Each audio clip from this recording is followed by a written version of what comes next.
Zsocjalizowani. Podcast socjologiczny.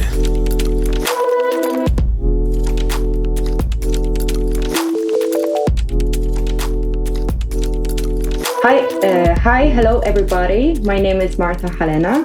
I'm a sociology student in AGH University. This podcast would be slightly different due to the fact it's going to be in English because I have a guest who comes from India. Today I'll be talking with Duru Arun-Kumar. We'll be talking about differences between the higher education in Poland and in India. And that being said, could you please introduce yourself and tell us about your qualifications and your scientific interests? And also, could you tell us about your role in AGH University? We'll be happy to listen about that also. Hello, good to be here. Okay, let me introduce myself. I'm Mrs. Duru Arun-Kumar from India. I live in Delhi. I have done my PhD in sociology from Mumbai University, and I have specialization in sociology of science. I recently retired from an engineering college based in Delhi, and yes, I love sociology and I love to teach sociology. Regarding being in Krakow, this is my fourth visit to Krakow, and first I came to attend a conference in 2009, but I was so fascinated by your city that I requested the then Professor Janusz Moha to see if there is scope for me to teach in AGH University. So I have been coming here since then to teach two courses. One is Sociology of Science and Technology, and another is Introduction to Indian Society. So currently, I'm teaching these two courses to bachelor's and master's students of sociology and cultural studies. Yes, it's absolutely pleasure to be teaching our students. Thank you. That's so happy to hear. That's so happy that you want to come back and teach our students. Yes. And I think it's such a difference between India and Poland, because in Poland, we have a lot of students, or maybe I'll talk about that later. I can cut that off. Yeah. Sure. Because maybe I'm going to talk about later about men. Let's stick to the script. So I think it's very important to underline the difference in population between India and Poland. I think it's very different teaching in Poland than in India. Firstly, in Poland, we have nearly 38 million people. And it's very shocking and interesting that in India, it's 1.4 billion people. So I think with such a huge population, there comes such big and complex issues that we will never experience in Poland, because it's a different population, different culture, but mostly different size. Could you please present several examples of such challenges that India has to deal with and describe them to us? Yes, it's pleasure. In India, the education system is huge.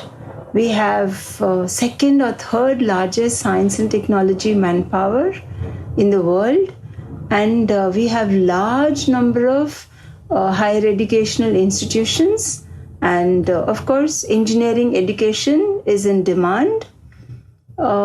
Teaching in Poland has been different in the sense that the classroom size is very small compared to the number of students that I have been teaching back home in Delhi. On an average, my class would have 80 to 90 students. And whereas here, it's never more than 25 or 30. And also, in India, of course, because of the sheer number of people, large population is extremely competitive.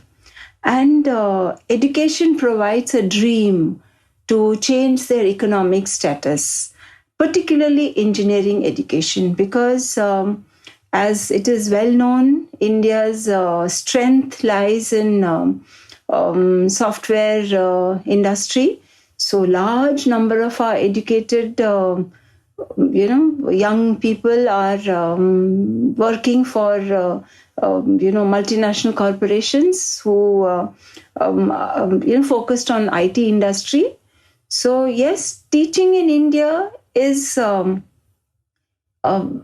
it's different than teaching in Poland. That firstly, of course, the language, because in India, of course, there is much higher comfort level because on an average, most Indians know at least 3 languages. So one is their mother tongue, second is Hindi, which is our national language, and English, of course. But in Poland, there are a large number of young people who are interested in English. They know English, but they do tend to struggle because I think the fluency in English is something which doesn't come very naturally to a lot of people. So communication can be a little bit of a problem, but it's pleasure being here because everyone tries to help and everybody is very accommodative. And every subsequent visit to Poland has made me feel that more and more people are comfortable with English. So even at the shops, they are very kind and they're able to say a few words in English. So yeah, it's wonderful being here. That's so happy, and I'm proud of my society, my Polish society, that they're trying and they're being helpful. That's so nice. I think it's a common thing, but in Poland we also have large faculties of technical or like computer science, but like social science or like sociology isn't that common here also. And mostly people, mostly men, go to faculties that are more technical. So these smaller faculty. That's why we have so small faculties and not that large groups of people attending sociology. And how would be the access to education in India? Could you wrap us how to access? What education do you have to have? Exams? Is it easy to access?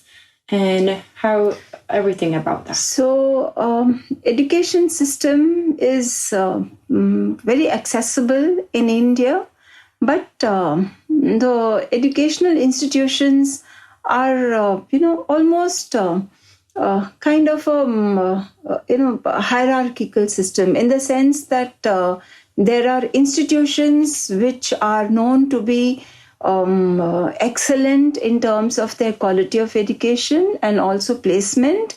Every educational institution, at least professional colleges, have placement cell where companies come to recruit students, even much before they have finished their graduation. So getting into higher education system is not difficult, but yes, getting into quality higher educational institutions or reputed institutions is extremely competitive. So more and more, universities are introducing qualifying exams which have to be cleared, and based on the merit, students are given admission. But overall, higher education system is significantly subsidized. So for those students who do not get admission into regular colleges, they can enroll in universities which help students learn remotely. So there are distance learning universities where you can enroll and get your teaching material, and basically it is all remote learning, distance learning, so you do get your degrees. And there are also provisions where you can enroll for courses which are online. So the access to education is not difficult, but getting admission into good engineering colleges or colleges which are highly reputed, that depends on your merit. So merit is your performance at the school graduating exam and also your entrance exam. So entrance exams are very important, and that has also led to increase in large number of coaching institutions. So there are many agencies who are providing private coaching to help you crack these competitive exams. So are there lots of high quality of colleges in India, or there are so few that there is a big comparability or a struggle to go into? There are significant number of good reputed engineering colleges, but I think the social dynamics are very different in India. So, generally one would expect that the choice of the discipline is determined by the interest of the individual. Okay. But here, the choice of the discipline or the course that you want to enroll for, is often determined by the social pressures. So it is considered very cool and to, do your engineering qualifications, because also the job availability is very high in IT industry. And I think the job prospects being better in IT and software industry. So most young people want to enroll, whether it is girls or boys. But of course, the aptitude also plays a very important role. So because the IT and computer science are in great demand, so a large number of private educational institutions have opened up who are admitting students and by charging huge fee. So large money has to be paid to get admission. And but the quality is often questionable. So that is why the government is insisting on accreditation. So I'm told that even AGH was also going through this accreditation. So, but yeah, hopefully, I think we will be able to make our presence felt at the global level. Yeah. Okay, Thank you very much for this answer. I think you answered everything that I wanted. So what is the availability to study in India, but comparing by gender? Is it a difference between a man to get into higher education in India, or for women? Is there any barriers that they have to that they have to face to go to this university or college? So, interestingly, the educational institutions do not practice discrimination. Okay. The education system is open to everyone, to girls and boys, and even people of higher age groups as well. But yes, there are higher number of men in higher education than women. And the reasons for not many women joining higher educational courses are more social than the restrictions imposed by the institution. So the social pressures are maybe because of family, because of their community pressure, and there is often a lot of pressure on women to get married and, so-called settle down, have children. And the pressure on women to take care of families is much higher than that on the men. So men, yes, there is pressure on them to earn money. So it's a very patriarchal society where men are supposed to be the bread earners, the people who bring money, and the women who take care of the house. And but things are changing. So, for example, in many universities, the enrollment of women is higher than men. So, interestingly, a large number of women enrolled in courses in mathematics. And so there is no restriction on enrollment. But the social constraints which are faced by women from their families sometimes can be deterrents in their joining higher education. But the system does not discriminate. I think it's very important also to add that in a young age, women are pressured to start a family, Yes. to get married. That's why they don't have That's time right. to go to That's right. higher education. But also we have the same problem in Poland, that women are really good at mathematics, physics in secondary school or primary school. But from some kind of pressure, social pressure, they're not trying to encourage themselves to go into higher education with maths, or like combining maths or informatics. They have the qualifications for it, but they're too scared. That's why for example, my university tries to encourage women, and we have some campaigns that try to say that you have these qualifications. You just have to trust yourself and trust your knowledge, and you can make it. So that's one thing. So how does the caste system affect going into university? How does the caste system in general affect the society in India? Because caste system is something that we don't have in Europe. We don't have it in Poland. Unique to India. It's so nowhere. unique, yeah. It's nowhere. It's so unique that we only hear about it in India, and I think you living in India could tell us the general effect and personal experience. So, yes, caste system is a reality in India, and that can be an impediment to access to higher education. So generally, boys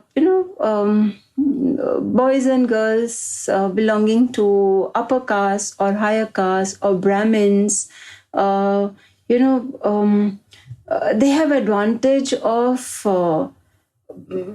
having access to resources. So yes, they, because enrolling in an educational institutions, you have to pay fees, you have to spend on your education.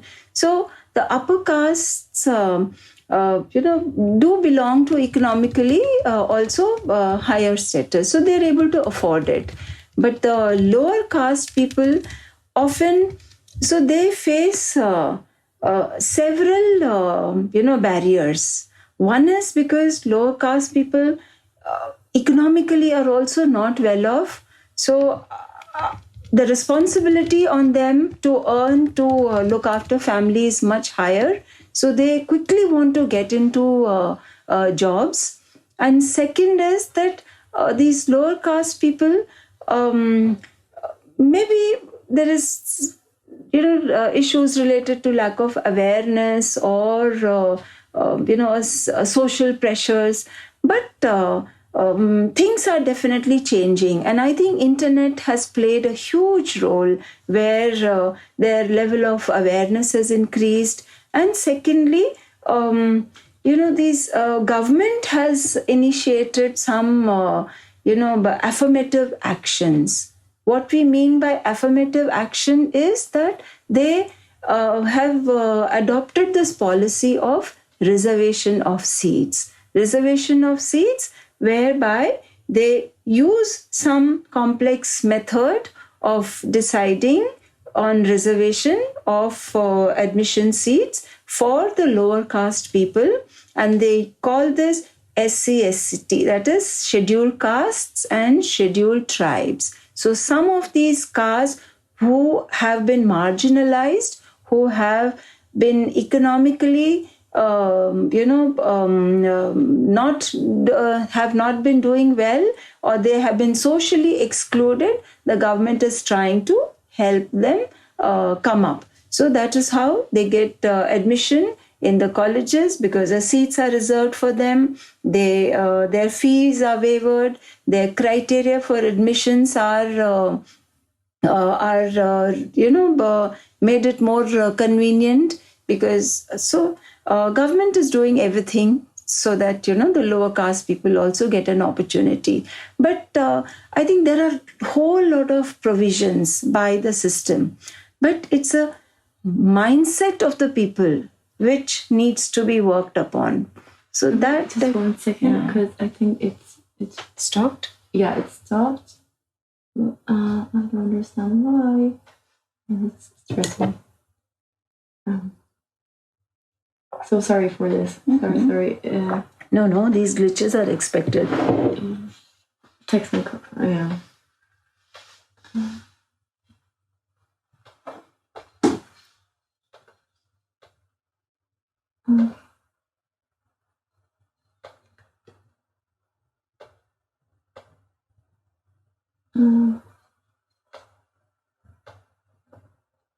Okay, I'm just gonna have it on my phone, so that's more important. So you've mentioned the government trying to help these castes. So what are the social policies that try to help these people, and what are these programs? So there are a whole range of programs. For example, as I said, reservation of seats in terms, for government jobs, in getting admission into educational institutions which are funded by the government. Then there are, scholarships. Then there are, a lot of financial support schemes. There are skill development programs for lower caste people, for everybody actually, where people of all communities, all castes can avail. So the government is at various state level as well as at the central level. And they have created special cells, special committees have been formed, which are to, study and evaluate and assess what are their requirements and needs and how government can reach out to them. So, as I can ask, are they truly successful? Because you have a huge country, 1.4 billion people. That's not an easy task. For a government, it can be overwhelming because there's too many people that need this help. There is this patriarchal social expectations, and also there is this caste system. It's not easy, but how does the government try to somehow help these people?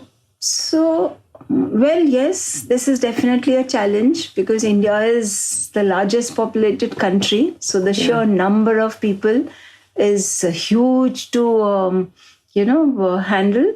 So definitely there are issues. But because, there are state policies, there are central policies, and there are also, this part of CSR, corporate social responsibility, a lot of public sector organizations, a lot of big business houses are also contributing, doing their bit. So there are a whole lot of these,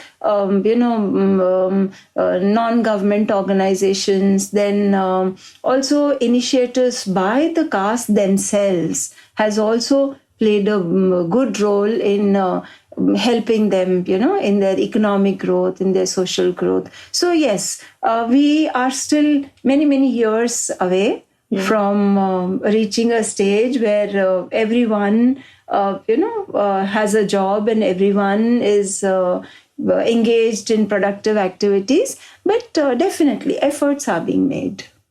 That's really shocking and interesting. I was expecting some other answer because I would never expect India trying to deal so well with the population that they have. So for me, it's really shocking and interesting, this response, and it's something positive. We can be happy about there that. will be social problems as well, because whenever, the law of the nature, whenever you have scarce resources and, this demand and supply issue, so there are bound to be problems with regard to, yes, there could be corruption, they could be trying to,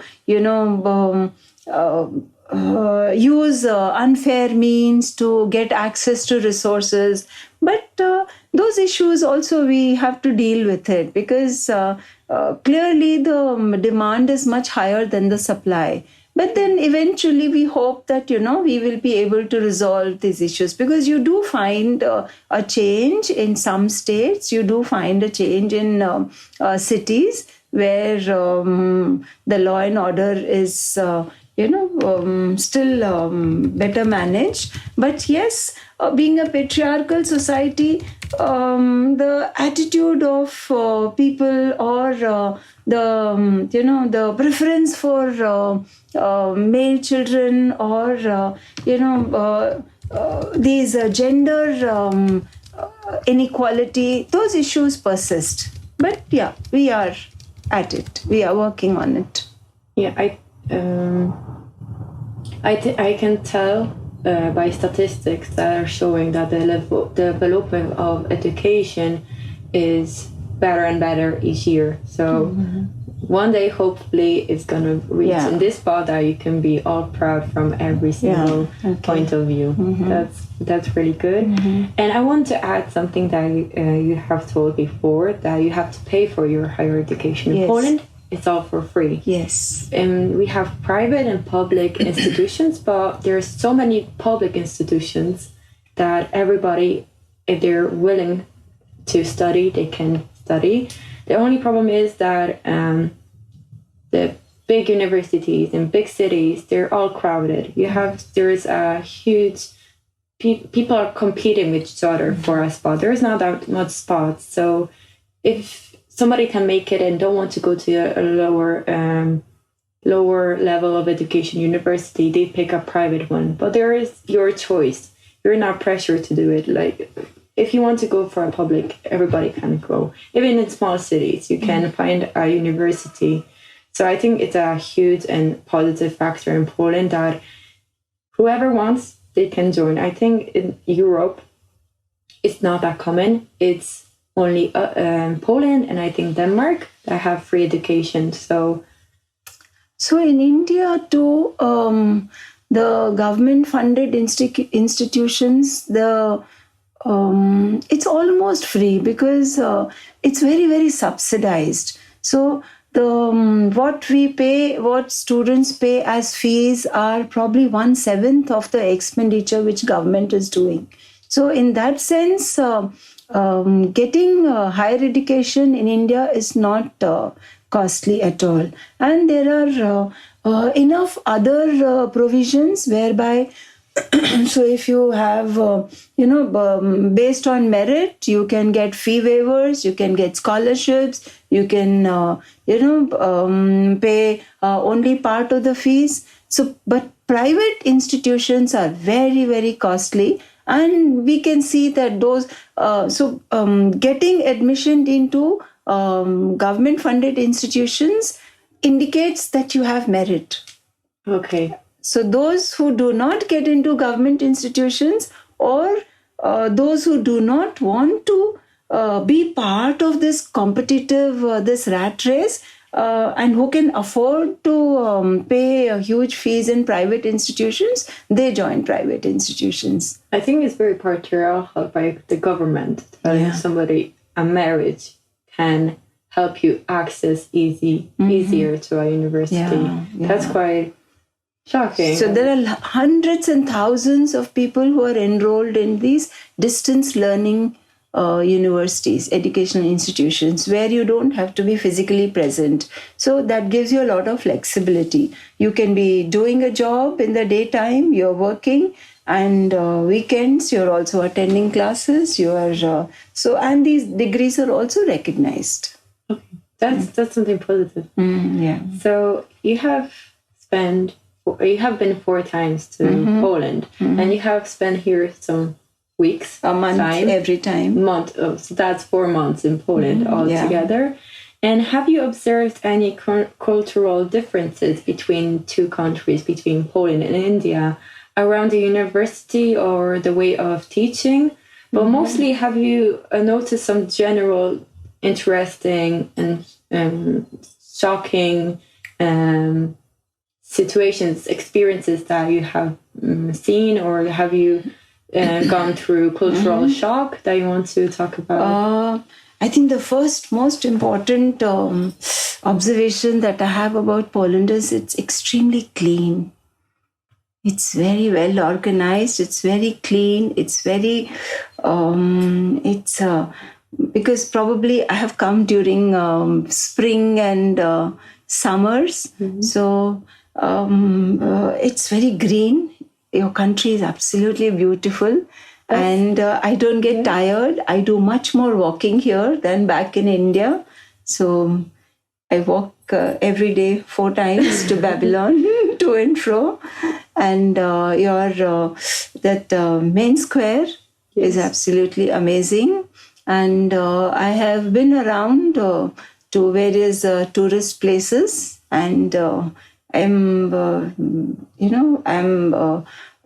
really appreciate your everything is very systematic, very organized, and yes, people are also helpful.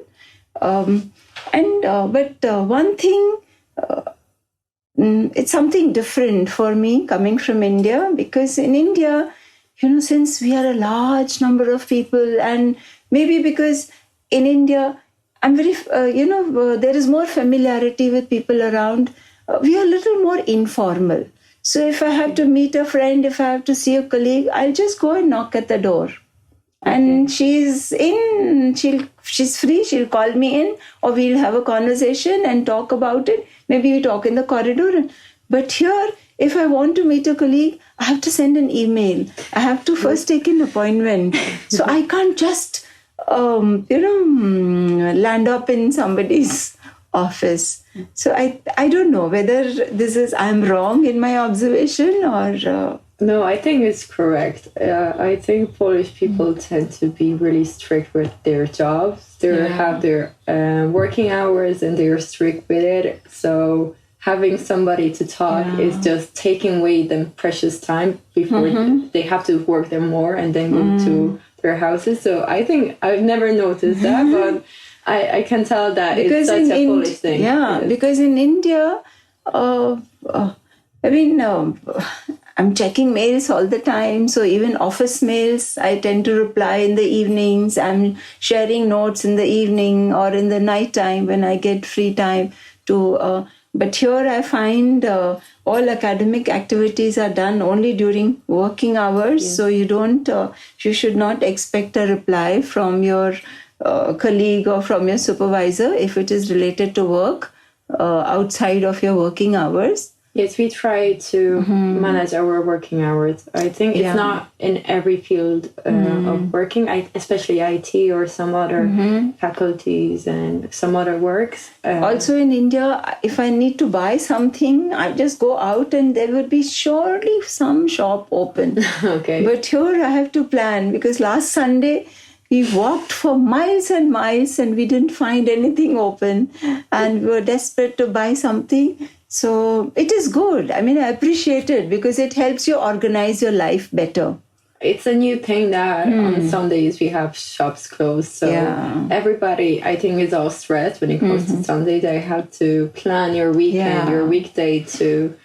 So there are definitely advantages in being very formal, organized, systematic, because it helps you organize your time also, So maybe when I go back to India, I try to be a little more organized and planned in my routine. Okay, so have you ever noticed some cultural shocks outside of the university, like on some walking a normal street or on a normal day, besides it's green? I think in Krakow, it's a shocking that it's so green. But it's beautifully green, yeah, but it's a big city, so it's not that green comparing to other cities. I think other cities more green because there's less streets, but I think one aspect I notice is that in India, when you're on the street, everybody's noticing everybody else, and people are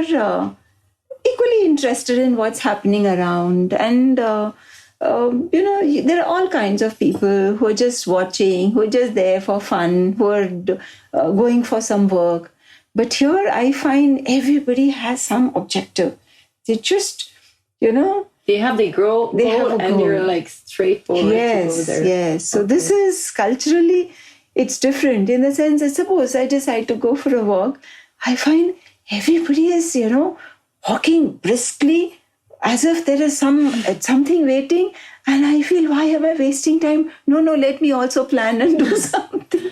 Oh, that's a shocking fact about India, that they're so friendly and open and talkative. Because you have so much people, so I think that's also... In fact, I have known my colleagues, I still don't know about their personal life. And of course, my daughter told me, you're going to keep quiet, you're not going to ask too many questions. But in India, if you were traveling in a bus, sitting next to you, there would be a person, whether man or a woman, that you don't know. And they would ask you everything. By the time your journey comes to an end, they would know about your family history, about your all your details. From my own experience, I think it happened to me 4 or 5 times that a stranger came up to me asking me, how's life doing? And it's a really positive thing. Whenever it happens to me, I'm really happy, and I think it's a better thing than sit on your phone during a ride. It's more friendly. Yeah. Friendly spending I think time. in India, we ask too many questions about the personal life of people. Oh, in Poland, it's quite like, I wouldn't say maybe not impolite, but something that people don't like talking about. They don't like sharing. But I think we should respect it. Yeah. Yes, but it's a different way. I mean, it's okay. That's how the culture is. So we must respect it. Okay, I think this topic is the best ending to wrap up our podcast. I think I've learned, and our listeners will learn a lot of new facts about India. And thank you very much for your presence. It was a wonderful time, and I really like this podcast. Thank you. I think our listeners will learn a lot about it. Thank you. Thank you very much. Thank you. And good luck to you. Thank Bye-bye. you very much. Jeśli materiał Ci się spodobał, zapraszamy do zaobserwowania naszego profilu Spotify, oceny podcastu i zapoznania się z pozostałymi social mediami. Miłego dnia.